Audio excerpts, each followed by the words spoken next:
Mesdames, Messieurs, bonsoir. Nous sommes bien le dimanche 23 avril 2023. Nous posons le deuxième acte dans scène de presse sur le métier d'influenceur. Nous y arrivons après avoir fait la semaine dernière un dessin, une représentation visuelle de cet univers nouveau qui semble tout à fait nous échapper. Vous le voyez, ce soir, j'ai tout autour de moi un panel composé de dames. C'est parce que nous allons davantage parler d'influenceuses, dire ce que c'est, échanger sur les opportunités et les débouchés qu'offre ce secteur d'activité. Et comme invité, nous avons sur ce plateau, je commence par la gauche, Laurentine Assiga. Bonsoir. Bonsoir Séverin, bonsoir à tous les téléspectateurs de la CRTV, bonsoir à la communauté des Warriors. Je rappelle que Laurentine est journaliste, experte en communication d'influence. Elle est par ailleurs membre du collectif Influenceurs 237. À ma droite, c'est ça, oui. C'est d'Assise Lilon, c'est ça? Lilson. D'Assise Lilson. D'Assise Lilson. C'est un beau nom. Merci. Alors, vous êtes entrepreneur, e-commerce et mindset trainer. Oui. Vous êtes jeune Camerounaise, installée en Chine depuis plusieurs années. Vous êtes par ailleurs auteur. Vous nous avez apporté un ouvrage, on va le découvrir tout à l'heure. Merci d'être venu. Merci. Merci. Et tout à côté de vous, Ariel Kitio-Tsamo, bonsoir. Bonsoir. Merci de répondre à notre invitation également. Vous êtes entrepreneur informaticienne, fondatrice d'une entreprise, ça s'appelle comment? Kesti. Vous êtes également ambassadrice du Next Einstein Forum. Et en 2017, vous avez reçu une grande distinction, c'est ce qu'on nous a dit. Oui. C'était quoi? En 2017, j'ai été sélectionnée comme ambassadrice du Next Einstein Forum. Donc, c'était au Rwanda, resté remis en présence des présidents Paul Kagame et président Macky Sall. Donc, l'idée, c'est de promouvoir la science et la technologie pour les Africains afin qu'ils puissent développer davantage le continent à travers ces secteurs d'activité-là. Et vous avez déjà fait ce travail depuis? On le fait au quotidien, on le fait tous les jours et c'est pour ça qu'on est là également sur ce plateau. Tout à côté, enfin, c'est Sanzi. Bonsoir. Bonsoir, c'est vrai. Ravi de vous retrouver. Merci beaucoup. Mais vous n'êtes pas là pour nous parler de la musique ce soir. Non. Il y a un côté que les Camerounais ne connaissent pas surtout. Vous êtes ambassadrice du ministère des Postes et Télécommunications contre la cybercriminalité. Ce que c'est quoi? Alors, je vais essayer de bien redire ça.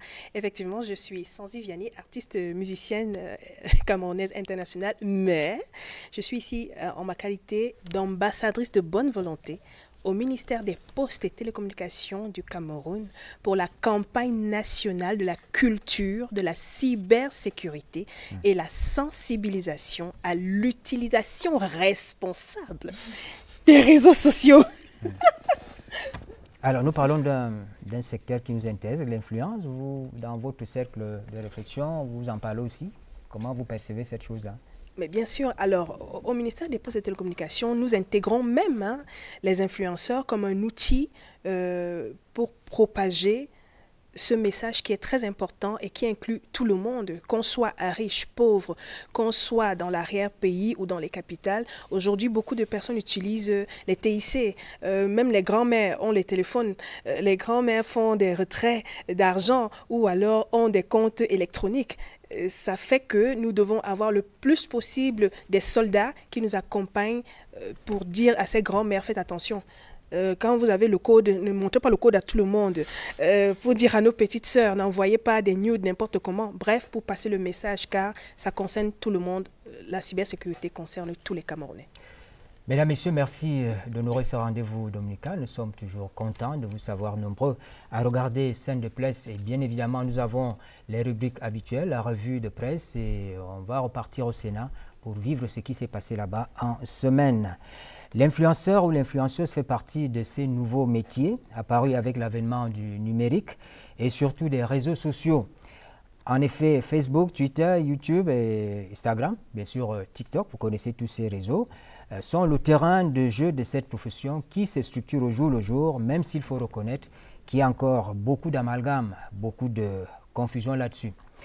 Pour vous en donner une petite idée, je vous propose de regarder les avis recueillis dans les rues de Yaoundé. C'est le regard du citoyen lambda sur l'activité d'influenceuse. Pour moi, les influenceuses, c'est les jeunes filles, pas les filles matures, parce que l'immaturité des jeunes filles, bon, elles font rêver. Pour moi, c'est un faux rêve. Ouais. ça ne me dit absolument rien être influenceuse. Bon, une influenceuse, bon, c'est bon, une personne bon, qui a un peu de la valeur, non? Qu'on peut suivre sur les réseaux, qui fait un peu du buzz. Bon, peut-être si, par exemple, j'ai de l'argent. Comme ça, moi aussi, je commence à faire des petites vidéos, j'ai des gens, comme ça, on me voit, on dit que ça c'est un influenceur, bien une influenceuse. Moi, l'influenceur, ou influenceuse, c'est un leader, quelqu'un qui a un certain impact sur la société.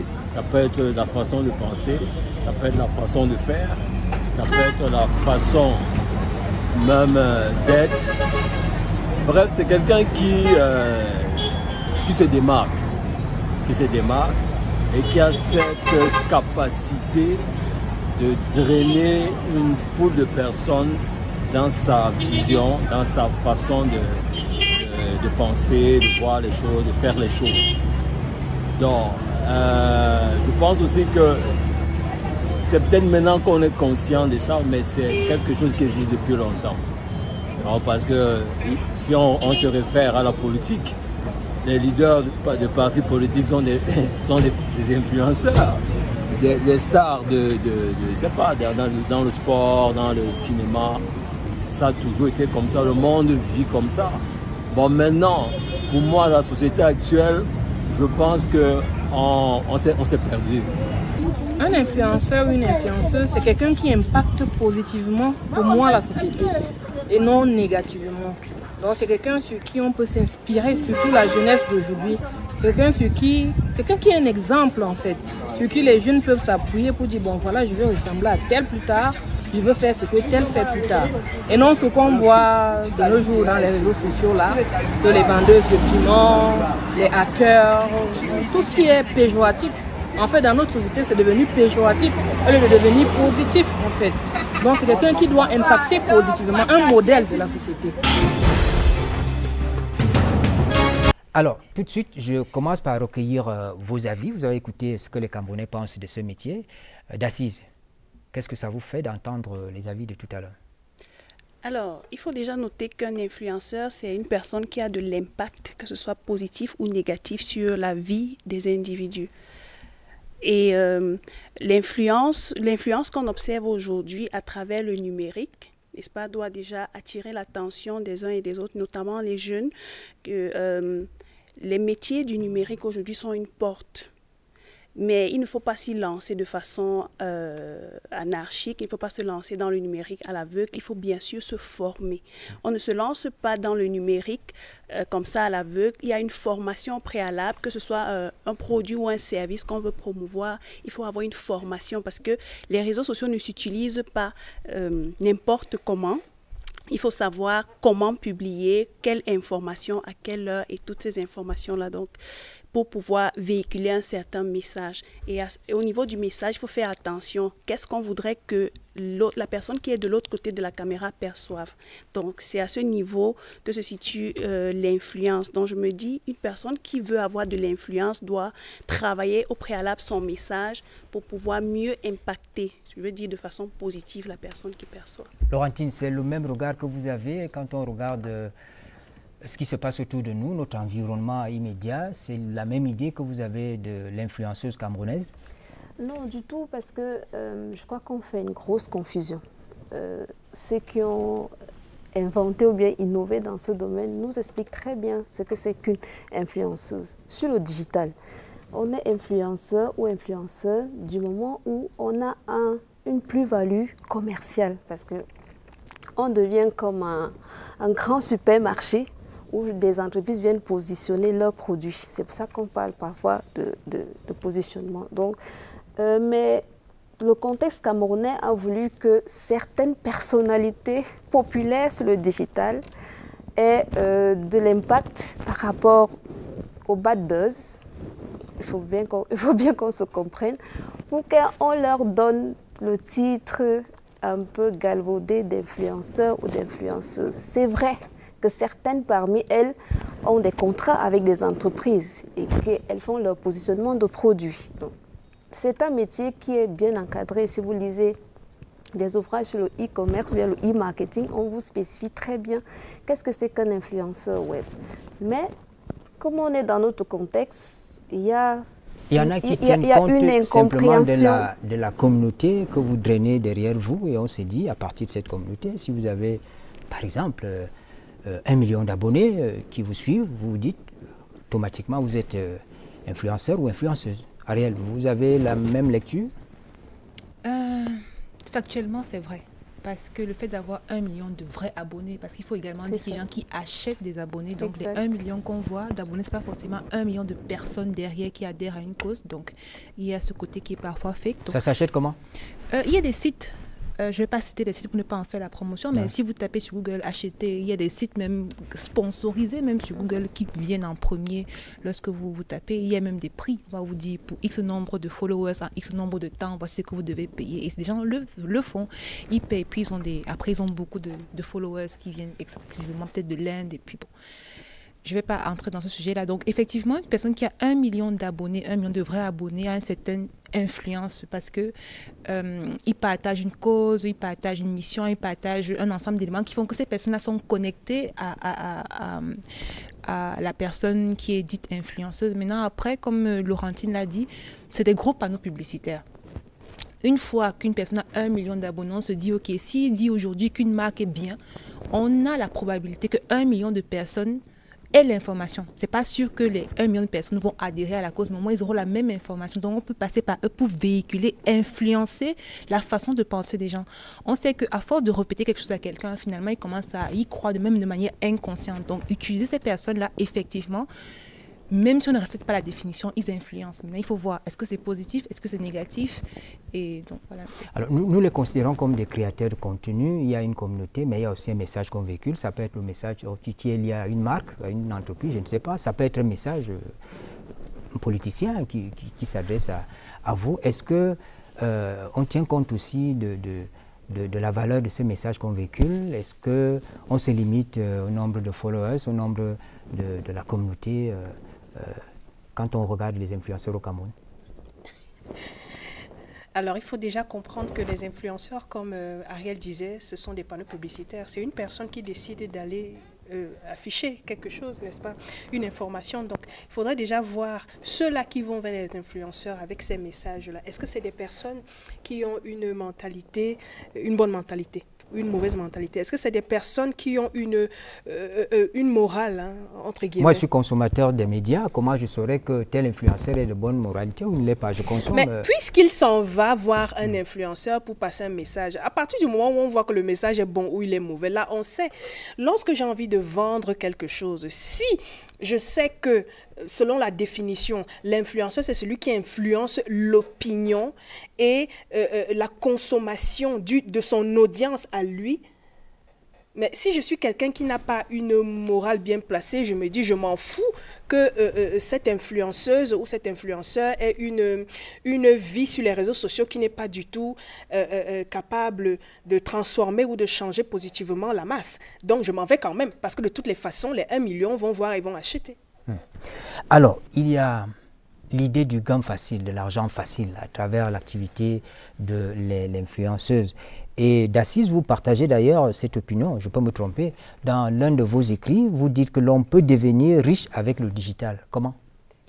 Oui, c'est possible de devenir riche grâce au digital, mais ce n'est pas quelque chose de facile. On peut comprendre ça comme ça. Pour bâtir une communauté de 100 000 abonnés, ça prend du temps, ça prend de l'argent, ça prend de l'énergie. Alors, beaucoup de jeunes regardent les, entre guillemets, influenceurs et influenceuses et se disent que voilà, c'est la vie que je veux mener, c'est facile parce que la personne qu'elle regarde ou qu'il regarde est toujours bien habillée, toujours propre. Mais je dis souvent, vous voulez devenir riche, mais est-ce que vous pouvez porter le sac du riche? Est-ce que vous pouvez faire... Mais le sac du riche, il est facile à porter. Non, il n'est pas facile à porter parce que si le riche te dit je me lève tous les jours à 3 heures pour tourner une vidéo d'1 heure par exemple, ça me prend, je ne sais pas, 2 heures pour suivre un programme de formation pour m'enrichir sur tel domaine et tout, je dois faire ceci, je dois faire cela. Si le riche par exemple te donne, ou l'influenceur te donne son emploi de temps et que tu es cette personne qui est habituée à regarder les telenovelas par exemple, tu ne pourras pas supporter. C'est pour ça que je dis, ce n'est n'est pas aussi facile qu'on le pense parce qu'en regardant, on se dit waouh, c'est l'effet waouh, je veux être toujours mécopée comme elle, je veux rouler dans les Range Rover comme elle, je veux. Non, mais est-ce que tu es capable de payer le prix qu'elle paye au quotidien pour obtenir ce qu'elle a? C'est la question qu'il faut se poser. C'est pas contre-productif cette idée de gain facile, argent facile? Non, du tout. Mais je crois que c'est un mauvais procès qu'on fait à ce nouveau métier. Parce que c'est vrai qu'on paye bien dans ce métier-là. On paye bien, mais comme le dit Macheko d'Assise, il y a un travail en amont. Parfois, pour juste un Reels de 15 secondes, il y a un travail de conception derrière, un peu comme vous préparez votre émission. Il y a un travail de conception derrière. Il faut acheter le matériel nécessaire. Il faut la bonne caméra, il faut le bon téléphone, il faut des micros, il y a beaucoup de choses derrière. Mais sauf que c'est un peu moi le reproche que je fais au public. Ne regardez pas le produit fini, ne regardez pas la fin. Partez vers le processus. Comment est-ce qu'on le devient? En 2017, par exemple, si vous permettez, j'ai fait partie d'un collectif d'influenceurs invités par une grande marque de glace pendant le festival de Cannes. Et là, j'avais rencontré une jeune fille, elle avait à peine 20 ans à l'époque, si je peux la nommer Carodo, elle est allemande. À l'époque, elle était à 1 million d'abonnés sur Instagram. Les vrais? Oui, vrais abonnés. Aujourd'hui, elle a 4,2 millions d'abonnés. Elle, sa ligne éditoriale, dont je voulais arriver là, c'est la mode. Et donc, toutes les marques de luxe, à chaque fois qu'il y a une nouvelle collection, la cherche et elle paye le prix. Elle dit, bon, vraiment, si vous voulez avoir cette exposition, c'est comme quand on doit passer à la CMCA pour avoir l'espace à la CRTV. Il faut passer au commercial parce que parfois, ces gens ne travaillent pas seuls. Il y a des équipes derrière.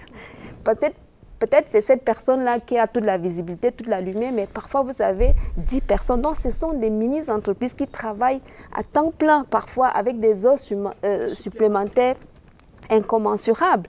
Et donc, quand la personne essaie donc de faire la balance entre ce qu'elle investit et ce qu'elle pense que par rapport à sa notoriété digitale, vous devez payer le prix. Parfois, ça va pour des contrats de 10 millions. C'est valable pour notre contexte? Oui, c'est valable. Il y a des gens qui ont des... non. Moi, je l'ai posé. C'est ce que je voulais demander à Laurentine. Non, attendez, permettez-moi de terminer. Parce qu'il y a des personnes ici qui ont des contrats à 10 millions.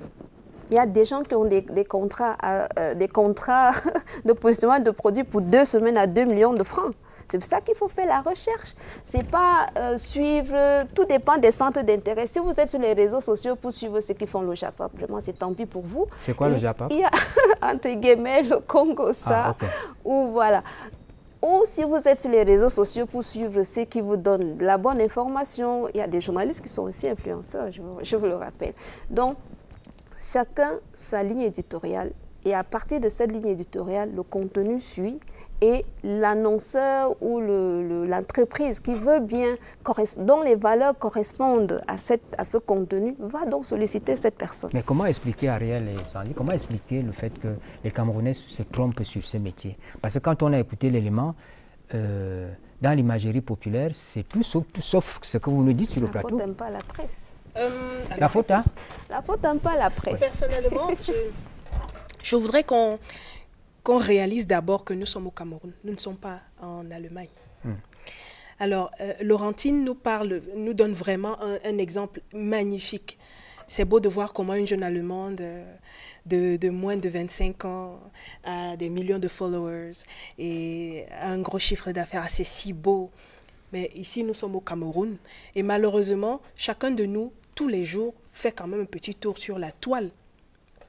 Or, nous constatons que sur la toile, les influenceuses, en fait, celles qui sont qualifiées d'influenceuses ou qui se positionnent comme influenceuses, ou alors celles qui sont le plus suivies en qualité d'influenceuses sur les réseaux sociaux, sont des jeunes femmes, majoritairement, je n'ai pas dit que toutes sont comme ça, mais majoritairement, ce sont des femmes aux mœurs légères.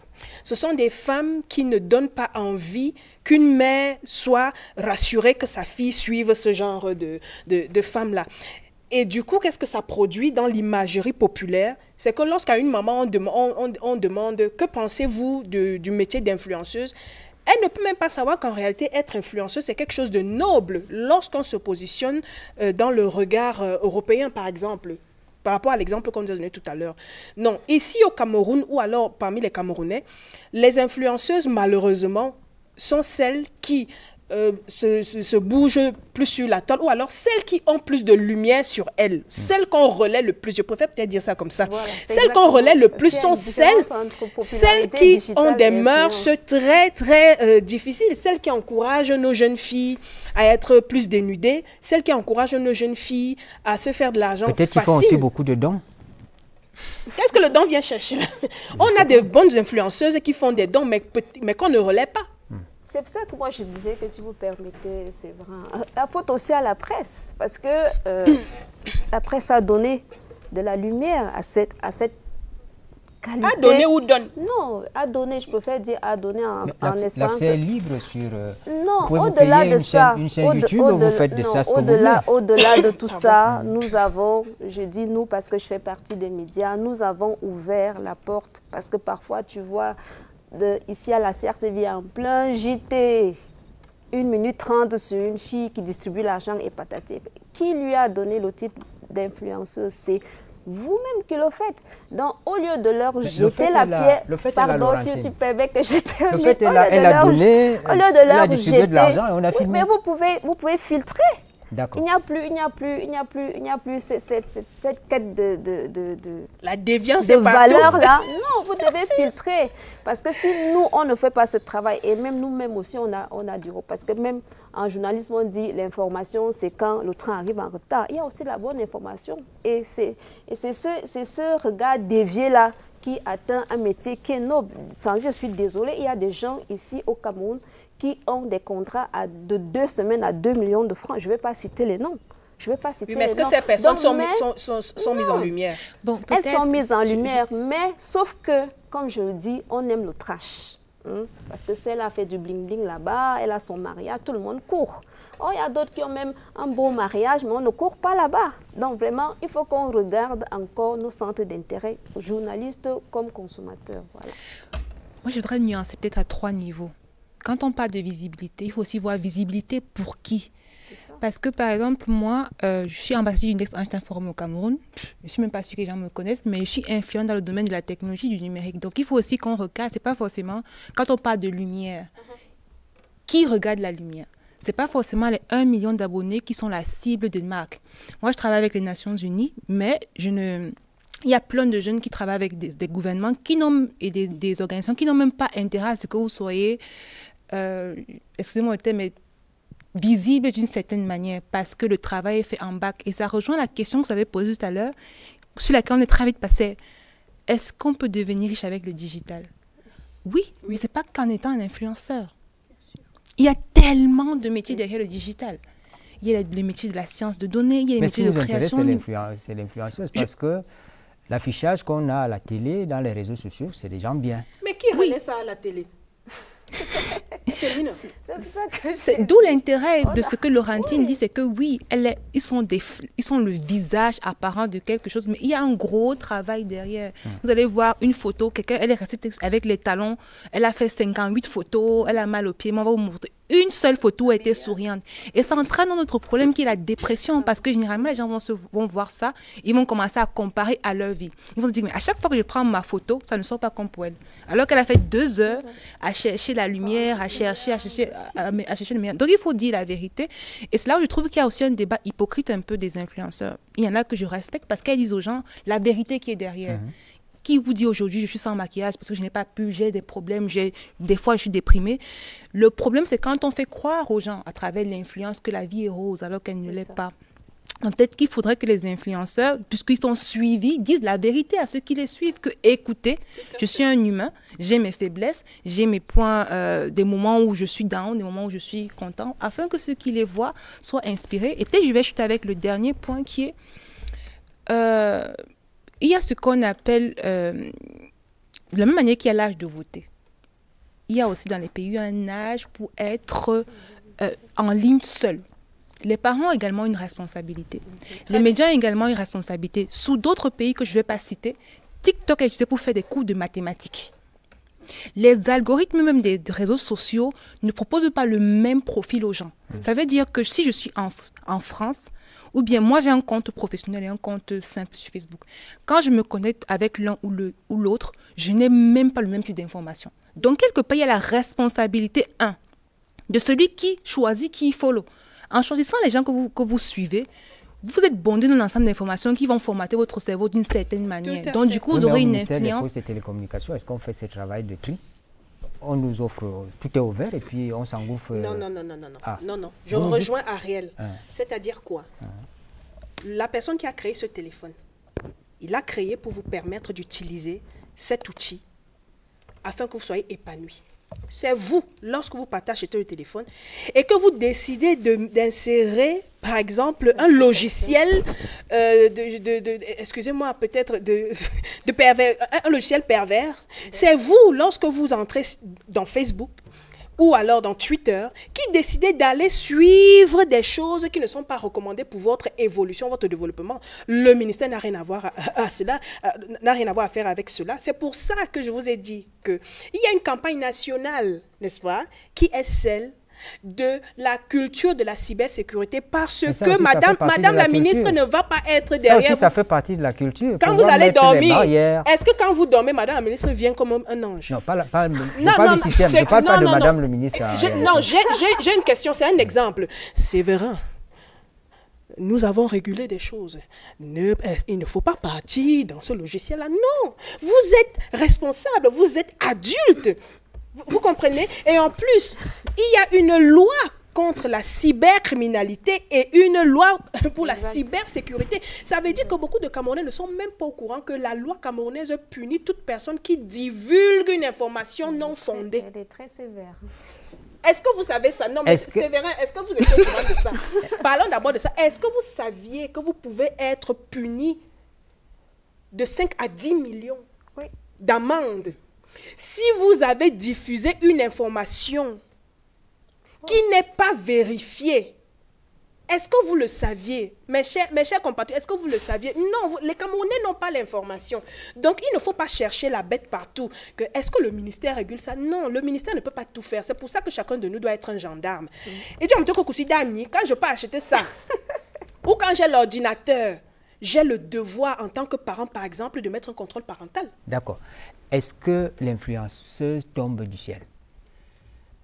L'influenceuse ne tombe pas du ciel, comme on a dit, c'est un travail. Ça veut dire que si quelqu'un décide d'avoir de l'influence sur une population, c'est une préparation. Encore qu'il y a des personnes qui se lèvent et publient une vidéo qui devient virale et se retrouve entre guillemets influenceuse sans le vouloir.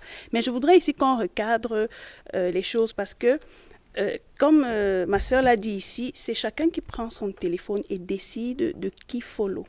Je suis qui? Il faut recadrer au niveau des centres d'intérêt. Voilà. Aujourd'hui, je pense que les parents, je mets la faute premièrement sur les parents. Les parents doivent contrôler ce que les enfants regardent. Les parents doivent s'arranger à ce que les enfants, à partir d'un certain âge, n'aient pas encore de téléphone Android, par exemple. Et même lorsque tu as un téléphone Android... ça, c'est violer le droit des enfants. Ça n'a même rien à voir avec le pays, parce qu'il y a même le temps d'écran en fonction de l'âge. Bien sûr. Nous, on prend les enfants dès qu'ils peuvent le mettre devant la télé. C'est contre-productif pour le développement même de son intelligence et de son cerveau. Donc, c'est même pour la protection même de l'enfant qu'on régule son temps d'écran. Voilà. Bien sûr. Donc, ici, j'aimerais... Pardonnez, parce que je suppose que... les promoteurs des droits de l'homme vous écoutent et qu'ils sont d'accord avec vous sur le respect des droits. Bien sûr. Donc, moi, j'aimerais attirer l'attention des jeunes. C'est vrai, on peut gagner franchement sa vie à partir d'Internet. J'en suis la preuve. Mais il faut savoir quoi choisir, quoi faire sur Internet à quel moment. Savoir qui suivre. Comment est le processus de cette personne que vous admirez là? est-ce que cette personne propose un programme d'accompagnement concret? Est-ce que cette personne peut vous tenir par la main? On en parle des mentors. Est-ce que vos mentors sont des personnes qui ne peuvent pas vous aider, qui sont des personnes qui impactent votre vie financièrement? Vous voulez devenir riche grâce à Internet, mais est-ce que vous êtes connecté à la bonne personne? Si vous voulez gagner de l'argent grâce à Internet, on appelle cela la vente en ligne, le e-commerce, le marketing digital et tout. Connectez-vous aux personnes qui parlent de e-commerce, qui parlent de vente en ligne, qui vendent même des produits ou des services en ligne. Vous et dites qui ont justement des résultats. on peut devenir riche par la vente d'un service en ligne, Oui. par la vente d'un produit en ligne. Oui.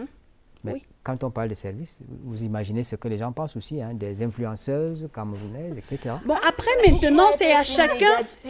Pourquoi toujours être négatif? Non, je pose une question. Je suis le relais d'une opinion. Oui, permettez-moi, et je voudrais s'il que vous vous plaît, m'ameniez à comprendre que je ne suis pas sur le droit chemin. Oui, allez-y. Il faudrait que les jeunes comprennent que, franchement, pourquoi être toujours négatif? Moi, je ne comprends pas cette façon de penser. C'est pour cela que je parle toujours de mindset. Tout commence par l'état d'esprit. Tel tu penses, tel tu es. Si tout ce que tu vois est négatif, si tout ce que tu vois, c'est du mauvais, franchement, c'est ce que tu vas rencontrer devant toi ou c'est ce que tu vas devenir. Mais après, quand on parle de vendre un service, ça peut être, tu peux avoir une connaissance même en journalisme et tu décides de commercialiser cette compétence-là grâce au numérique. Exact. Tu peux avoir une compétence dans la fabrication des gâteaux, par exemple, et tu commercialises. D'ailleurs, il y a des personnes que j'ai accompagnées dans ce domaine-là, des jeunes filles qui avaient du talent dans la pâtisserie et qui passaient le temps à être bénévoles dans les mariages, dans les anniversaires, dans la famille. Je dis non, mais attends, arrête ça, tu es en train de perdre ton temps et ton énergie. Mets un prix sur ta prestation et fais-toi payer pour ce que tu fais. Et c'est comme ça que ces jeunes filles aujourd'hui se retrouvent avec certaines 100 000 par semaine, 200 000 par rapport à ce qu'elles vendent comme service. Donc, ce n'est pas seulement un téléphone qu'on peut prendre et dire je vends ce téléphone. Non, on peut vendre une compétence qu'on a tout simplement. Oui, peut-être que j'étais excessif tout à l'heure. Oui, je pense. Oui. Alors, l'actualité cette semaine au Cameroun. Marcel Nyat Ndifendi a été reconduit officiellement mercredi 19 avril à son poste de président du Sénat et pour la 3e législature qui commence. La composition du bureau du Sénat est également connue. Prenons quelques réactions des élus recueillis par Mathieu Kemgo à la fin de la séance consacrée au vote des membres du bureau. Du fond du cœur, je vous remercie. Merci pour l'honneur et la confiance que vous me faites aujourd'hui en me portant une nouvelle fois à 2 mandats successifs à la tête du Sénat. Merci à Monsieur le Président de la République, Son Excellence Paul Biya, qui me renouvelle sa haute confiance. Je suis content, surtout que je n'attendais pas être réélu, compte tenu, n'est-ce pas, de la configuration politique. Heureusement, l'application de l'article 17 qui demande que le bureau doit refléter, n'est-ce pas, les partis politiques représentés au Sénat. Donc, je crois que c'est sur cette base que les groupes RDPC, qui est le groupe majoritaire, m'ont proposé à ce poste. C'est un sentiment de fierté, de joie, je suis content. Le devoir de construction, d'édification de la nation, ce n'est pas donné seulement aux partis au pouvoir, c'est nous tous, la société civile, les partis d'opposition, donc d'une façon constructive.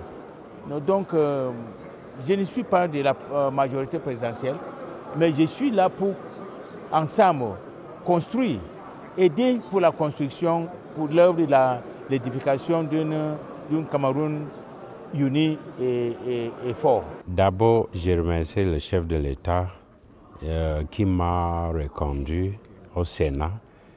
Et aujourd'hui, il a encore réaffirmé sa confiance à ma modeste personne en me présentant candidat au poste de secrétaire au bureau du Sénat.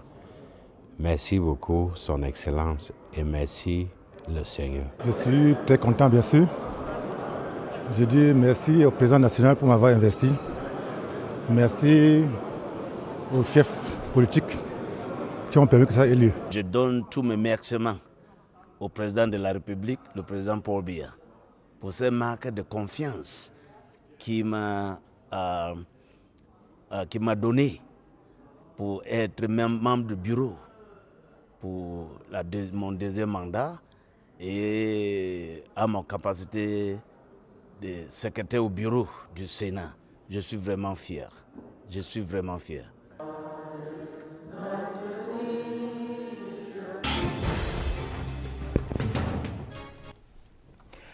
Alors c'était l'actualité au Sénat, la deuxième chambre du Parlement. C'est une actualité abondante, c'est la 3e législature qui commence.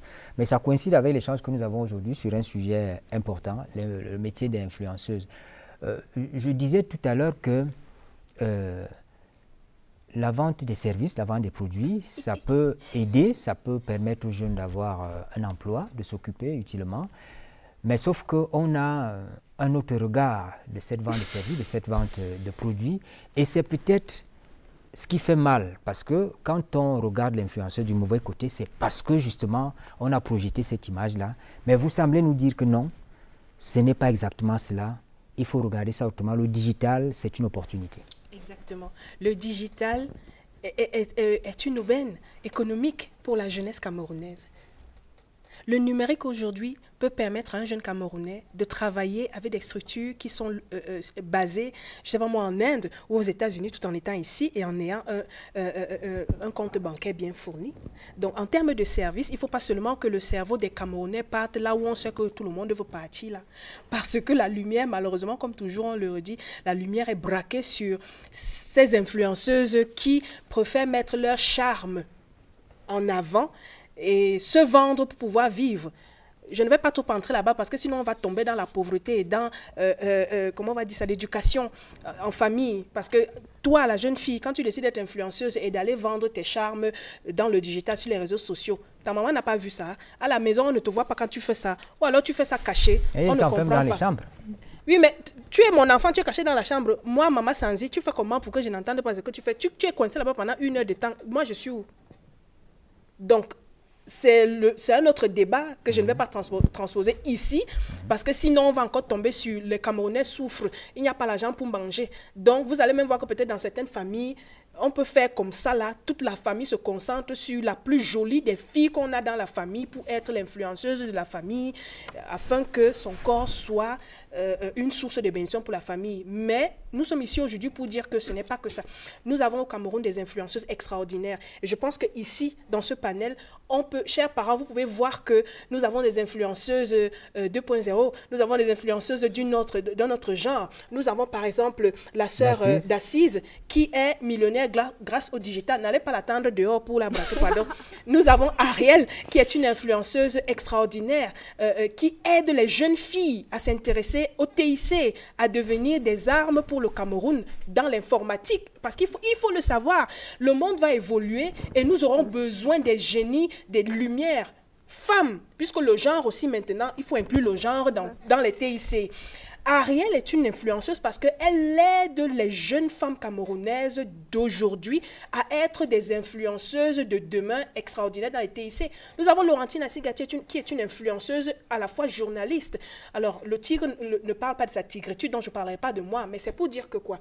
Il faut que les parents comprennent que lorsqu'on parle d'influenceuse, on a tout un autre genre qui est extraordinaire et qui contribue au développement économique et social du Cameroun. D'Assise, il faut tenir compte de la communauté, il faut tenir compte des contenus. Mais quel type de contenu passe quand on est influenceuse? C'est quoi? C'est la culture? C'est vous qui avez de l'expérience là-dedans, Laurentine également. Quel type de contenu? Nous évacuons ceux qui font notre genre d'influence, mais quel type de contenu rapporte mieux sur le net, sur le digital? Là, c'est une question à 2 volets parce qu'il faut déjà faire la nuance entre le type d'influence qu'on veut apporter sur le digital. Moi, je suis concentrée sur l'influence de qualité, l'influence positive dans le sens de l'éducation, dans le sens où il faut amener les jeunes à apprendre ou à comprendre qu'avec Internet, on peut se faire de l'argent en faisant ci ou ça, ou en vendant un produit, en vendant un service. Donc, quand j'ai pris l'exemple tout à l'heure en disant quelqu'un peut faire une vidéo qui ne semble pas, entre guillemets, dès le départ virale et qui devient plus tard virale, et cette personne se fait suivre par certaines marques qui lui demandent de vendre ses produits, ça arrive un cas sur quelques, on va dire sur 100 par exemple. Mais si je parle d'influenceuses dans le domaine de l'éducation, ici, il faut produire des contenus qui changent déjà la mentalité. Parce qu'il y a un gros problème au niveau du système de pensée des jeunes, où je parle dans le contexte camerounais. Les jeunes pensent... Et ça donne des millions? Laissez-moi poursuivre, s'il vous plaît. Avoir des millions, ça ne se fait pas d'un claquement de doigts. C'est ce que je me tue à faire comprendre aux jeunes tous les jours. On ne dit pas millions, pape, et puis ça vient. Non, c'est un système qu'on met en place. Et tout système qu'on met en place prend du temps. Paris ne s'est pas construit en un jour. On est bien d'accord. Yaoundé ne s'est pas construit en un jour. Donc, c'est un système qu'on met en place. Le type de contenu qu'on crée permet déjà de faire comprendre, ici on parle de développement personnel, de faire comprendre aux jeunes que vous devez déjà changer la personne que vous êtes, changer votre système de pensée, parce que tel tu penses et tel tu es, et apprendre à désapprendre pour mieux apprendre, parce qu'on a dû apprendre, on a reçu des informations qui, entre guillemets, ne nous aident pas beaucoup au quotidien, mais on peut désapprendre pour apprendre quelque chose qui va nous amener à pouvoir gagner de l'argent grâce à Internet. C'est par exemple le cas dans le cadre de mes formations. J'accompagne les gens à gagner leur vie grâce à Internet. Des mamans célibataires qui sont à la maison, qui ne savent pas comment gérer leurs enfants, par exemple, et qui ont tendance à virer dans, entre guillemets, l'influence négative. Je les ramène en leur faisant comprendre que... Mais ça, pour y arriver, il faudrait déjà qu'on ait un environnement digital autour de soi. Bien sûr, vu que ces personnes ont carrément un téléphone Android. Ici, on parle de... Oui. Est-ce que vous n'avez pas l'impression qu'aujourd'hui au Cameroun, plus on crée des contenus ridicules, plus on est ridicule sur, par exemple, TikTok, plus on a des followers et plus Pourquoi vous dites ça? Ils ont des followers, c'est peut-être ce qu'ils recherchent. Chacun sait ce qu'il veut. Parce que les Camerounais aiment la distraction. Voilà, le divertissement. Le divertissement. Parce que la vie est stressante, il faut l'avouer. Et ce n'est pas une faute? Mais sur les réseaux sociaux, c'est comme la vie, non? Vraiment, le digital, c'est la transposition de notre réel. Parce que si moi, j'aime regarder à la CRTV, par exemple, Love at Work, hein? Ou bien quelqu'un d'autre va regarder scène de presse. Donc chacun va chercher ce qui l'intéresse. C'est pour ça que je parlais de centre d'intérêt tantôt. Donc, mais maintenant, quelle est la qualité du contenu? Quel type de contenu passe le plus? Comme elle l'a dit, c'est des contenus de coaching, malheureusement, parce que... C'est ça qui passe le plus? Oui, il faut bien vérifier. Non, il faut bien vérifier. C'est le ridicule qui passe le plus comme contenu? Non, je suis désolée, Sanzi. Il faut bien checker. Parce que il faut bien checker. Si tu passes sur TikTok, les pages où il y a à partir d'1 million d'abonnés, tu vas voir, c'est des pages qui donnent des astuces. Parce que quand je parle de coaching, c'est ça, qui donne des astuces. Par exemple, moi, je me suis recyclée en photo, par exemple, en regardant un photographe français sur TikTok. Je crois qu'il a 8 millions d'abonnés. Donc, chaque jour, il vous apprend comment, avec votre téléphone, faire des photos professionnelles. Et vous allez voir, il y a beaucoup de gens qui le suivent. Il y a également des jeunes start-upers qui donnent leurs astuces. Je n'ai pas besoin d'avoir un capital d'1 milliard pour commencer mon projet. Quelqu'un va te raconter son histoire. J'avais 100 francs, on m'a même fermé la porte 10 000 fois, comme un peu la jeune fille qui a créé Canva à 19 ans. Mais là, Laurentine, voilà. Ce que tu oublies, c'est que les algorithmes s'alignent à ce que tu as l'habitude de regarder. C'est pour ça que ça veut dire qu'un jeune qui a l'habitude de regarder n'importe quoi, c'est pour ça que je parle de centre d'intérêt et que chacun choisit ce qu'il va regarder. C'est ça. J'ai bien fait la nuance au départ. Mais au Cameroun, on ne peut pas dire au Cameroun parce que moi, je suis déjà exception à cette règle-là. On parlait des influenceuses au Cameroun. Non. On n'a pas si construit. Oui, on met trop. C'est parce que nous-mêmes, on met trop d'accent dessus que les gens s'y orientent aussi. Essayons de leur montrer que voici l'autre versant. Moi, je crois que c'était ça le sens de cette émission. C'était de leur montrer que voici l'autre côté et qui est même meilleur. Là-bas, vous vous distrayez, vous perdez votre temps. Ici, vous pouvez gagner votre vie. On parlait de chômage au Cameroun. Or, on a un système qui est là, qui vous permet, même sans avoir fait des grandes études, de pouvoir gagner votre vie décemment sans avoir à vendre votre chair. Donc, il faut peut-être qu'on puisse orienter les jeunes vers là. Ariel, voilà. On gagne beaucoup d'argent. Chacun sa définition de beaucoup d'argent, mais les chiffres disent... Vous particulièrement, vous en avez beaucoup? Non? Pas encore. Bon, ce que je veux dire, je vais parler donc de chiffres, c'est que l'Afrique en 2020, c'était 1,25 milliard de personnes, dont la moitié est connectée. Ça veut dire que c'est un marché de 1,25 milliard divisé par 2. Si on parle de e-commerce. Donc en termes de chiffres, c'est très intéressant.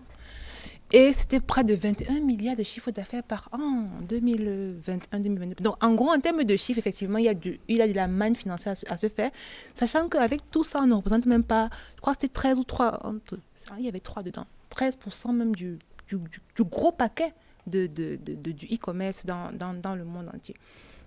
Je vais rejoindre ce que Dacize et Laurentine ont dit sur la question de l'éducation. Nous, on travaille avec les enfants dès le bas âge et on leur dit, oui, vous pouvez consommer, vous pouvez également créer. Oui, tu peux regarder, jouer à un jeu vidéo, mais tu peux créer un jeu vidéo. Oui, tu peux consommer une application, mais tu peux créer une application. Oui, tu peux consommer un blog, mais tu peux créer un blog. Oui, tu peux utiliser un algorithme, mais tu peux créer un algorithme. Il faut montrer aux gens une alternative. La nature a horreur du vide. Maintenant, je vais me jeter le tort à moi, mais aux gens, aux professionnels des secteurs, c'est que nous également, on ne communique pas assez. Parce qu'il faut que, je prends le cas de Tony Elumeloum par exemple, qui est un chef d'entreprise, qui a une aura, mais qui communique. Et les gens ont besoin de voir, de rêver, de s'accrocher à quelque chose. Malheureusement, nous les techniciens... C'est le patron de Uber. Malheureusement, nous les techniciens... Et c'est un modèle pour les jeunes. Hein, il faut tout à fait. Malheureusement, nous les jeunes, enfin, nous les techniciens, on a toujours l'impression que c'est une lubie ou bien que ce n'est pas obligatoire. Et pourtant... c'est ce petit travail-là qui crée qu'à un moment donné, les gens s'attachent même. Parce qu'il y a un côté émotionnel. Ils s'attachent. Et c'est d'où l'influence. Parce que émotionnellement, je suis attachée à Laurentine. Donc, elle dit que c'est bien. Forcément. C'est bien. C'est un argument pour moi. Un peu comme quand on dit que la loi a dit qu'elle peut dire que Laurentine a dit que. Donc, ça devient un argument même dans un débat. Donc, nous également, les techniciens, on doit travailler moi, je me jette la faute la première, à davantage améliorer notre visibilité, notre communication afin d'attirer, donc, parce qu'on a une responsabilité également. L'influence n'est pas que pour l'argent. Des fois, les gens qui commencent pour partager une passion, pour véhiculer des sentiments, pour militer pour une cause, il y a plein de... Je prends la plupart des footballeurs qui sont ambassadeurs du WID Africa, qui parlent des animaux, qui parlent des violences. On a l'idole qui parle des violences avec l'Union européenne. Donc, on a beaucoup d'influenceurs camerounais qui utilisent leur influence, pas forcément pour se faire de l'argent. Parce qu'ambassadeur de bonne volonté, c'est pas pécunier. C'est plus utiliser son aura pour amplifier un message, amplifier une volonté positive. Donc, elle est influenceuse. Elle est influenceuse, bien sûr. Parce alors, que dans le... Puisque nous voulions que les jeunes comprennent le sens de ce métier, je voudrais quand même qu'on parle des limites parce qu'il faut s'entourer de toutes sortes de choses pour ne pas tomber dans le piège courant. Il y a une étude qui, le 4 janvier dernier, disait que 40% des influenceurs ou influenceuses français sur Instagram ont eu recours à une technique de fraude pour acheter des followers. Ça, on l'a déjà dit. Je voulais savoir, est-ce que dans ce métier, donc, vous êtes dans ce métier, est-ce qu'il n'y a pas d'autres limites qui peuvent gêner? Qui peuvent gêner? Il y a déjà la fraude. Il y a par exemple des publicités mensongères, ça n'existe pas. Est-ce qu'il n'y a pas ce genre de choses-là qui... récent de l'histoire avec le footballeur dont je veux taire le nom et qui, une fois de plus... qui dénote de l'amour des gens pour le sensationnel. Je veux dire, si on avait dit que c'était positif et qu'il avait donné 2 millions, on n'aurait pas forcément, tous les millions n'auraient pas eu le même et c'est là où l'intelligence artificielle arrive comme un outil à double tranchant. Parce que tout à l'heure, j'étais en atelier encore sur Diversity in AI avec l'Institut Goethe où on parlait sur l'importance de la diversité dans l'intelligence artificielle. Et je leur ai montré, on a généré ensemble des images. On a tapé école en Afrique, on a tapé école en Europe. École en Europe, directement, on trouve des beaux bâtiments propres et tout. École en Afrique, on montre sous l'arbre à palabres les enfants chétifs dehors. Qu'est-ce qui se passe? Ça veut dire que les informations que nous-mêmes, on met sur Internet font que la représentativité de l'Afrique, c'est des gens qui souffrent, c'est des gens qui... On se crée une image. On se crée une image de demandeurs, de pauvres, de tout ça, tout ça, tout ça. Donc, du coup, exactement. Donc, du coup, le travail également de l'influence, c'est de porter une image positive d'une communauté. Sandy l'a dit d'entrée de jeu, c'est qu'avant d'être des... On est des individus, on est des Camerounais en ligne. On a vu des individus qui ont mis, entre guillemets, des pays en clash. On commence à dire que les Camerounais n'aiment pas tel pays. Parce que c'est des gens qui ont un aura avec un lien affectif avec une communauté. Donc, on doit vraiment faire attention à ce qu'on poste parce qu'on nourrit des algorithmes qui créent une vie, qui créent une image, qui créent une perception. Un enfant qu'on prend en Inde aujourd'hui qui tape Afrique, il n'a personne d'autre pour lui enseigner c'est quoi l'Afrique. Il n'aura même pas envie de venir visiter l'Afrique. Parce que les images qu'il va me dire, oh, c'est ça. Donc, du coup, nous, on a intérêt à faire de l'influence positive, à brûler les informations positives qui permettent d'attirer, parce qu'il y a la loi de l'attraction même dans le... Je voudrais surenchérir. Tout à l'heure en off, je disais quelque chose de magnifique. Non, ce n'est pas ce que vous pensez que je vais dire. Vous qualifiez vos propos? Non, attendez. Je pense que tout à l'heure, je vous ai dit quoi? Nous devons savoir que lorsque nous postons quelque chose sur les réseaux sociaux, en réalité, nous sommes tous des ambassadeurs de notre nation. Exact. Et nous sommes tous des ambassadeurs de notre continent. Qu'on le veuille ou non, qu'on soit de la diaspora ou non, nous sommes tous des soldats d'Afrique. Chacun dans son domaine d'activité. Ça veut dire que lorsque je poste quelque chose, je dois me demander, est-ce que ce que je poste là va apporter une plus-value à ma nation et à mon continent? C'est pourquoi j'ai dit je surenchéris sur ce que Ariel a eu à dire. Lorsque nous postons des choses qui sont tout le temps soit des clashs ou alors qui ne nous valorisent pas ou qui ne valorisent pas notre culture, notre nation, ne vous y trompez pas, ça nous rattrape devant. Ça nous rattrape devant. Donc, c'est pour ça que j'ai accepté d'accompagner le Milpostel, parce que je me suis dit, au-delà d'être Sanzi Vianney, qui est la chanteuse d'Afro-Jazz international, oui, je colonise déjà les gens avec les tonnes quand je chante hors du Cameroun, mais ça a aussi une autre dimension. Si on voit cette même chanteuse aller parler à ses frères, aller parler partout et de dire, n'oubliez pas s'il vous plaît que lorsque nous partons dans le cyberespace, qui est aussi un monde, hein, c'est juste que c'est un monde virtuel, chaque acte que je pose catalyse quelque chose. Alors il faudrait que tout acte que je pose par les écrits puisse vendre mon pays, puisse donner envie à ceux qui sont à l'extérieur de venir visiter le Cameroun, de se dire que le Cameroun a de belles choses, le Cameroun a de belles femmes, le Cameroun a des hommes braves, le Cameroun a des enfants intelligents, et non pas que le Cameroun c'est le pays du papato, et non pas que le Cameroun c'est le pays des gens, on va dire des gens pauvres. Non, même si l'État ne te donne pas tout, toi décide de donner à l'État. Bien sûr. Quel Encore est ta plus-value pour le pays? C'est ça. Moi, je dirais même qu'en Europe, ce qu'on nous présente, que ce soit, je vais dire, moi ayant fait la Chine, il y a des quartiers où, lorsque tu y vas, mais tu dis mieux le Cameroun. On va évoquer la question. On voudrait puiser un peu dans votre expérience d'assise. Oui. Comment, peut-être que je me trompe, comment en Chine on arrive à réguler le fonctionnement des réseaux sociaux mieux qu'ici? Et si je posais la question à Sanzi qui estimait que non, j'en faisais un peu trop en posant des questions au ministère des Postes. Ce n'est pas ce que j'ai estimé. J'ai juste dit que l'État peut prendre une décision. Justement. Mais l'État ne va jamais décider d'utiliser le téléphone à notre place. Moi, je pense qu'en Chine, par exemple, le gouvernement est hyper strict au niveau de l'information qui est véhiculée concernant le pays. Si le gouvernement dit, par exemple, on ne veut pas telle chose, le lendemain, vous n'avez pas 24 heures pour que tous les Chinois aient cette information et appliquent. C'est-à-dire que même si tu veux monnayer pour qu'il fasse autrement, il va te dire non. Donc, il n'accepte pas les trucs en bas. Vous comprenez le sens de ma question maintenant? Oui, mais maintenant, je surenchéris encore.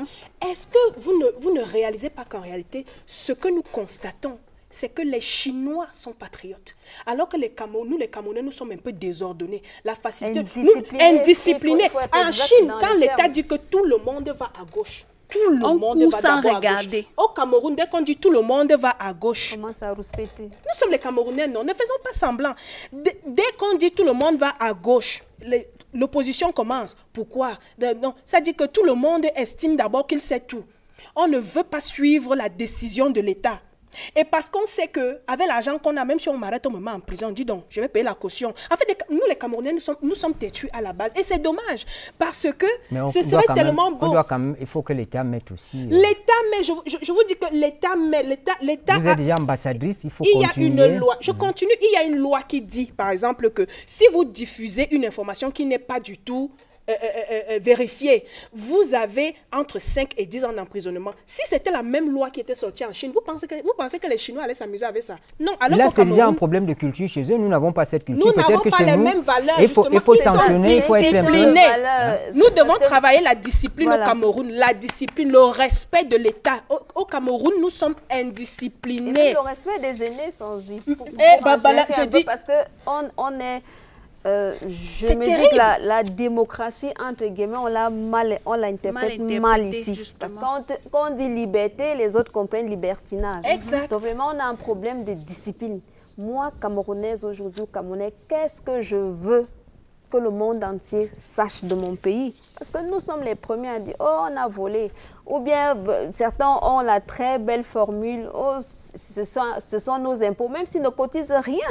Hein? Ce sont nos impôts. Pourquoi c'est lui? Est-ce qu'il a plus péché que qui? Vraiment, on est dans... Et parfois, l'État paternel se dit « Bon, si je tape alors ici, on va qu'est-ce qu'on dira ?» Donc vraiment, il y a ce travail de mentalité, de mindset, comme disait Dassis, qu'il faut faire. Chacun est responsable du devenu du Cameroun. Ce n'est pas seulement l'État. Nous tous, instituts personnels, nous devons travailler pour cette République. Quelle est la plus-value? Pourquoi Dieu nous a fait Camerounais? Pourquoi il nous a fait naître au Cameroun? Il faut qu'on se pose cette question. Quelle est ma plus-value? Il y a certaines qui ont dit là, il n'y a pas d'opportunité au Cameroun. Pourtant, il y a d'autres qui travaillent ici. Il y a des étrangers qui travaillent ici. Donc, il y a des opportunités. Moi, quelle est la plus-value que je représente pour mon pays? Que chacun se pose cette question parce que de nous tous, nous sommes tous influenceurs. On peut ne pas être sur le digital, on peut être influenceur off. Il y a des role models, il y a des références. Donc même à l'école, il y a des élèves qui sont populaires. Au lieu d'être populaire pour frapper ou bien maltraiter les camarades, il faut être populaire pour leur montrer le bon chemin, c'est tout. Non, oui, je prends la parole parce que maintenant je voudrais aller dans votre sens. Oh Yenga, je n'étais pas seulement de l'autre côté. Je vous rejoins en ceci que je pense que l'État doit faire un travail un peu comme en Chine. Pourquoi? Parce qu'en Chine, on a eu cette information tout à l'heure. TikTok, ce n'est pas comme le TikTok qu'on voit dans le monde entier. L'État s'est arrangé à ce que le TikTok ait d'abord un temps précis. C'est-à-dire qu'on ne peut pas dépasser un certain timing sur TikTok.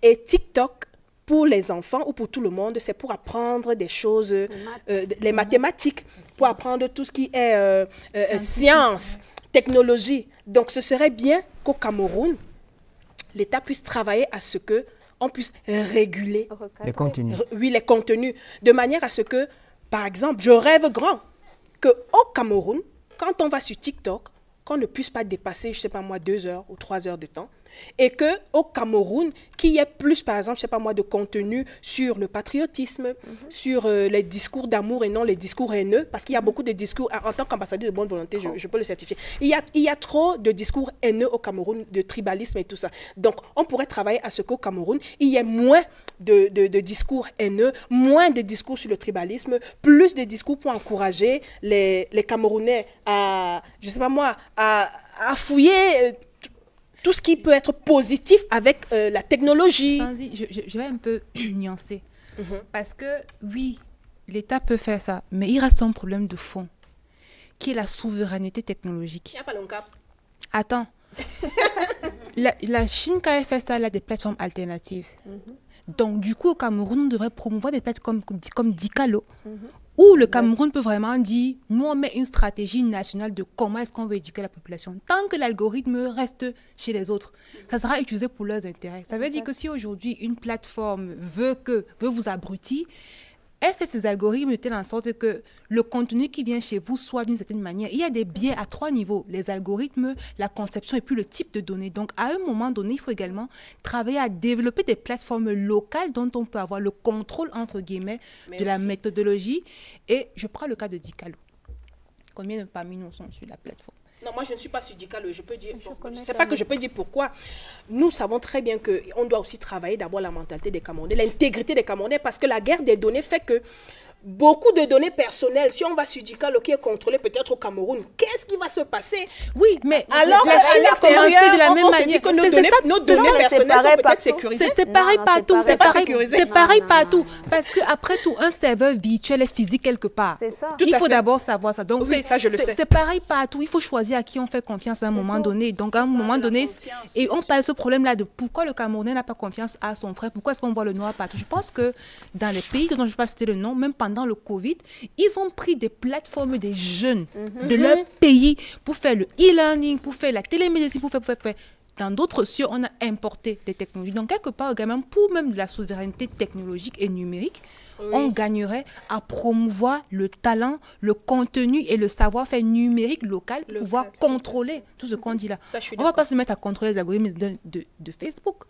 Je suis désolée. Quel serait leur intérêt? Je dirais même aussi que plutôt que de promouvoir des contenus de buzz, des fake buzz ou bien des buzz qui ne nous encouragent pas, il faudrait aussi mettre en lumière les contenus positifs. Par exemple, si quelqu'un fait une vidéo qui enseigne aux femmes, je ne sais pas, je peux dire n'importe quoi, comment gagner de l'argent à partir de la maison, il faudrait que cette vidéo-là soit aussi virale comme celle qui parle d'un buzz dont on ne sait pas. Donc, ça revient sur le point de l'amour du sensationnel. Il faudrait qu'on mette en avant des contenus de qualité, des contenus qui enseignent, des contenus valorisants. Mais combien de Camerounais font le relais? Ils savent juste faire des screenshots pour attendre le moment où vous allez chuter et faire des choses. Non, ici je vais parler plutôt de facilité, parce que les gens aiment la facilité. Les gens n'aiment pas prendre le temps pour apprendre. Les gens n'aiment pas se concentrer. On est tellement dans la distraction au point où se concentrer pour lire un livre ou bien pour lire un livre de 50 pages, on va prendre, je sais pas, 1 an. Pourtant, s'il faut regarder TikTok, s'il faut regarder, si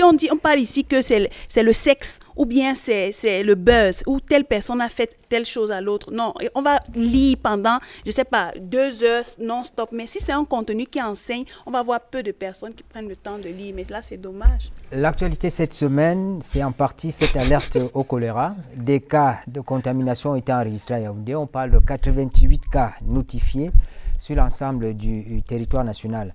Prenons le relevé de presse avec Laetitia Onana. SOS, alerte au choléra. Des cas de contamination ont été enregistrés à Yaoundé, rapporte Le Jour. Parlant du bilan chiffré de la pathologie diarrhéique, Eco-Santé annonce 5 morts dans la région du centre pour 88 cas notifiés sur l'ensemble du territoire national. Des chiffres et tendances pour inciter à la prudence et au strict respect par la population des règles élémentaires d'hygiène. Entre-temps, au ministère de la Santé publique, la situation est sous contrôle, indique Eco-Santé, tout comme au Sénat, où Cameroun Tribune dévoile le visage du tout premier bureau de la 3e législature.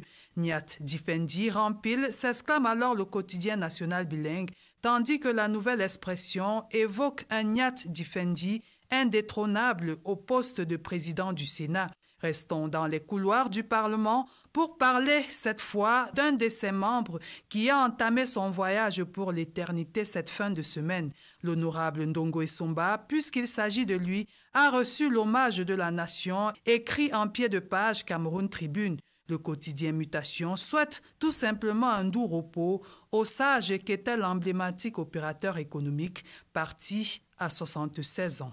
La revue de presse se referme. Place au débat. Alors, nous revenons sur le plateau pour un dernier tour de table, certainement. Je commencerai par la question de la formation. On l'a évoqué, on l'a effleuré un tout petit peu, la formation. Je demandais, est-ce que l'influenceuse sort de nulle part? Il y a pourtant des formations, vous particulièrement d'Assise, vous annoncez une formation le 5 mai. Mais est-ce que ce type de formation, les formations des influenceurs, est-ce que c'est à la portée de tout le monde? Parce que là-dedans, nous trouvons des boulangers, nous trouvons des ménagères, tout le monde est là-dedans. Ça crée un problème. Hein, le tout venant, est-ce qu'il y a une formation de base qu'il faut avoir pour être une bonne influenceuse? Alors, je dirais, ça dépend, hein, pour être une influenceuse, comme je dis toujours, ça dépend de quel type d'influence vous voulez avoir ou faire. Maintenant, pour être un influenceur, vous devez vous former aux outils du digital. Donc, vous devez savoir comment ça se passe en ligne. Dans mes formations à The Lion Mindset Academy, qui est notre académie, on forme les personnes au métier du digital. Ça veut dire que si tu as un produit ou un service que tu souhaites mettre en avant, que tu souhaites commercialiser en ligne, nous te montrons les stratégies que tu peux utiliser pour toucher un grand nombre de personnes et les convertir en clients et même en ambassadeurs de tes produits. Donc, parlant de cela, entre le 5 et le 10 mai, nous organisons à The Lion Mindset Academy une formation qui va aider les personnes à choisir la niche. Parce que on peut voir des influenceurs dans différents domaines, on entend parler de différents domaines, mais déjà il faut choisir, je me lance dans quel secteur d'activité, quelle est la niche qui m'intéresse. Et quand tu choisis cette niche-là, tu dois savoir, ok, dans cette niche, quel est le type de produit que je choisis dans cette niche. On ne vend pas tout à tout le monde, on ne vend pas tout n'importe comment. Oui, on se spécialise dans un secteur d'activité, on choisit une niche, on choisit un produit et on commercialise ce produit-là. Donc, pendant cette formation, nous allons montrer aux personnes comment choisir une niche rentable, comment positionner son produit, encore qu'on ne vend pas à tout le monde n'importe quoi. Donc, comment choisir sa cible, comment choisir les personnes qui sont intéressées par mon produit ou par mon service et comment leur présenter mon offre afin qu'elle soit irrésistible. Donc, ce sont ces stratégies de positionnement et des stratégies de vente qu'on va leur apprendre pendant la formation pour les aider à être financièrement indépendants grâce au digital. Journaliste, influenceur ou influenceuse, on a besoin d'une formation. En plus de ce que vous aurez appris à l'ESTIC, en plus des stages et tout le reste.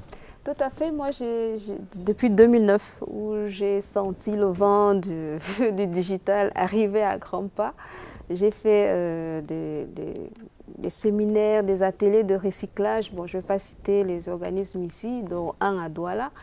Et en 2020, pour revenir à la communication d'influence, j'ai fait une formation avec l'OIF au Cap Impact Paris, où justement on vous apprend le marketing digital, la qualité du message et justement de savoir lire les statistiques de vos plateformes. Parce que sur Facebook, par exemple, si vous permettez que je cite, pour ceux qui ont des pages qui sont soit rémunérées ou bien sponsorisées, vous avez les statistiques. Là, on vous identifie exactement vos followers, ils viennent d'où? Ils sont combien? Il y a le genre, combien de femmes, combien d'hommes, de quelle tranche d'âge? À partir de là, vous pouvez facilement savoir comment positionner votre page même d'abord, parce que il faut faire du marketing pour attirer les entreprises qui doivent venir faire leur positionnement de produits là. Et à l'intérieur, vous connaissez exactement quelle est votre cible, quel est le cœur de cible. Chez moi, par exemple, c'est les 18 à 40 ans. Donc, je ne vais pas, même pour prendre mon message, je ne vais pas prendre un niveau de langue d'un certain niveau. Donc, je vais chercher à comprendre leur état d'esprit, comme elle parlait de mindset. Donc, il faut entrer dans leur esprit pour pouvoir leur donner le bon message qui va vraiment susciter cet intérêt-là pour vous et qu'ils s'accrochent. Et aussi, l'identité est très importante. Moi, par exemple, sur ma plateforme, je les appelle les warriors parce qu'on veut construire un monde où les gens réussissent par le culte de l'effort. Il y a des valeurs qu'on partage et ceux qui viennent là, ils sont plus de 13 000 aujourd'hui. Ils savent qu'ici, on vient chercher peut-être une image qu'on a perdue ailleurs. Il faut leur apprendre à rêver positif parce qu'on peut aussi rêver négatif. Il faut leur apprendre à rêver positif. Donc, il faut vraiment cette formation-là. Journaliste comme enseignant, quand on cesse de se former, vraiment, on est mort. Parce que la population nous regarde et prend parfois pour argent comptant ou bien pour parole d'évangile ce que nous disons. Donc, il faut avoir le bon message, la bonne information et surtout qui est bien vérifié. C'est pour ça que même la formation en continu, en fact-checking, on nous a appris à l'école comment vérifier les informations. Mais maintenant, avec le numérique, il y a d'autres outils et nous avons fait une formation récemment dans le cadre du réseau des journalistes culturels du Cameroun dont je suis la présidente pour apprendre aux journalistes culturels comment savoir distinguer une image de l'intelligence artificielle et une image vraie. Il y a eu cette campagne de sabotage un peu sur le retour des œuvres volées. il y avait beaucoup de faux à l'intérieur. Donc, il faut se former en continu. Merci. Alors, je prends la dernière phrase. Ariel avait déjà évoqué ça. Est-ce que l'intelligence artificielle n'est pas un danger pour le métier d'influenceuse à l'avenir? Dans ce sens que nous avons beaucoup de mélange aussi. Non. Pour moi, c'est une grosse opportunité. Parce qu'aujourd'hui, vous avez vu, on a assisté à une véritable révolution depuis le 30 novembre 2022 avec la sortie de ChatGPT, où aujourd'hui, vous pouvez vous asseoir et demander la stratégie commerciale pour un produit et vous la sort. C'est tellement pertinent que vous vous dites, ah tiens, vous avez dit félicitations et saluez votre ordinateur. Donc, au contraire, c'est un véritable outil qui facilite et qui automatise même la réponse des emails, même la communication avec les gens, les stratégies, tout. Donc, c'est un véritable outil. Et il faut dire que ce n'est plus une question de est-ce qu'on veut, est-ce qu'on ne veut pas. Parce qu'on vous dit, ça s'impose à nous. 47% des heures de travail de 2030 seront automatisées. Donc, on n'a pas le choix. 75% des métiers de 2030 n'existent pas encore. Ils vont demander des compétences numériques. On n'a pas le choix. Donc, ce qu'on doit faire, comme Laurentine a dit, il faut se former pour ne pas être surpris devant. On a peur, oui. Mais qu'est-ce qu'on fait donc quand on a peur? On se prépare. D'accord. Lanzi, ambassadrice du ministère des Postes et Télécommunications contre la cybercriminalité. Vous avez pu le constater, dans notre campagne, nous n'avons pas axé notre attention sur le négatif. Nous sommes plutôt allés dans le positif. Au lieu de batailler directement contre la cybercriminalité, nous avons décidé de sensibiliser sur la cybersécurité et sur la sensibilisation à l'utilisation responsable des réseaux sociaux. Et pour cela, le ministère a misé sur la jeunesse en particulier, parce que les jeunes sont des points de relais incroyables. Ce sont les jeunes qui utilisent le plus les réseaux sociaux, ce sont les jeunes d'un certain âge qui sont plus sur les TIC, et ce sont eux qui à la maison peuvent dire « Maman, on prend la photo comme ça, maman, on fait ci, on fait ça ». Donc si le jeune a l'information sur comment faire attention dans le cyberespace, alors la famille... C'est les jeunes qui sont aussi influenceuses. Oui, mais c'est important. Négatif. Je parle de ma chapelle. Nous sommes aussi allés vers les autorités traditionnelles et les autorités religieuses du côté de la région de l'Est, avec Madame la ministre et les autres ambassadeurs. Pourquoi? Parce que nous savons que si beaucoup n'écoutent pas parfois les messages à la télé, le dimanche, ils sont à l'église ou ils sont à la mosquée ou alors ils sont chez le chef. Et si le chef a l'information sur comment faire attention lorsque on décide de se connecter à partir d'un point relais qui peut être le téléphone ou l'ordinateur, alors le message sur la cybersécurité avance le plus. Nous avons aussi fait une descente. Le ministère a fait une descente au niveau de l'école des postes et en février, nous avons instauré une formation des pères éducateurs qui ont été triés parmi plusieurs jeunes, parce que je reviens encore dessus, pour éviter qu'il y ait plus d'influenceuses négatives. Nous devons former la jeunesse, nous devons informer les jeunes qui partent dans les universités. Nous avons aussi fait même une descente dans un établissement scolaire, des classes allant de la 6e à la terminale, où personnellement j'ai eu à dire un ou deux mots et où j'ai juste posé la question aux enfants. Si parmi vous, si l'un d'entre vous voit le corps de papa ou de maman nu dans les réseaux sociaux, est-ce qu'il sera content? Tous les enfants ont répondu « Non, tata, soleil ». C'est pour dire quoi? C'est pour dire que les enfants aussi sont conscients qu'il y a des conséquences qui pourraient nuire même au bonheur familial. Donc même jusqu'à l'école, le ministère, dans les écoles, le ministère descend jusque dans les écoles pour faire comprendre aux enfants que lorsque tu vas dans le cyberespace, celui qui est derrière son ordinateur, son téléphone, n'est pas forcément une personne gentille, n'est pas forcément une personne qui veut ton bien. Nous parlons aux jeunes filles pour leur dire que la cybersécurité, c'est savoir comment tu peux coder ton téléphone, mais c'est aussi savoir que ce n'est pas sur Internet que tu dois forcément aller chercher des amis ou aller chercher l'amour. On met un point d'honneur à dire « Faites attention aux images que vous diffusez. Ton corps est un temple. » Ne fais pas... Le ministère fait un travail énorme, mais je rechute encore.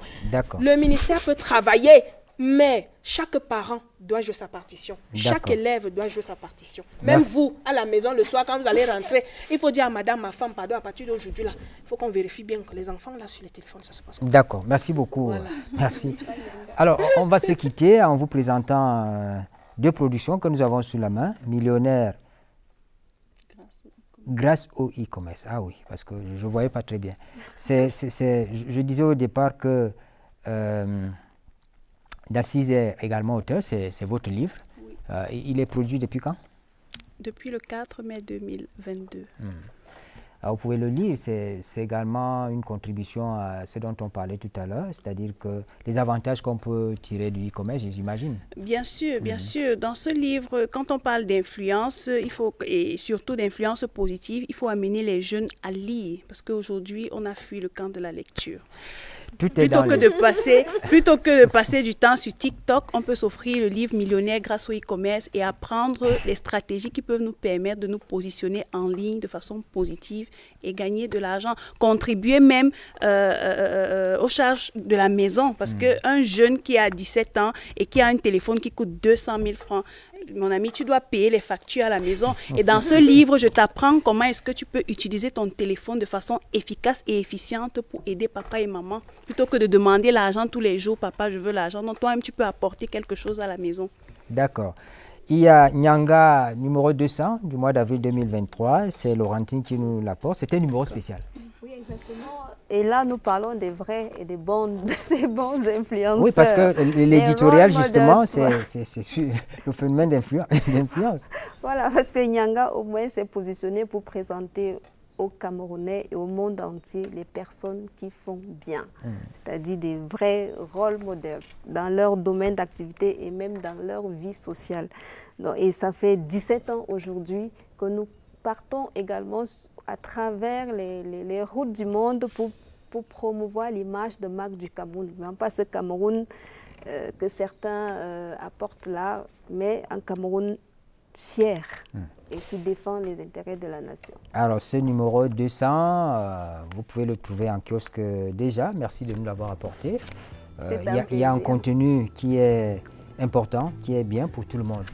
Mesdames, Messieurs, oui. Je tenais à préciser que les personnes qui voudront se procurer le livre, ceux qui sont au Cameroun, dans la ville de Yaoundé, peuvent passer dans nos locaux au Carrefour TKC, ou bien peuvent visiter ma page Facebook d'Assise Lilson ou ma chaîne YouTube d'Assise Lilson pour avoir plus ample information. Espérons qu'ils auront envie de lire.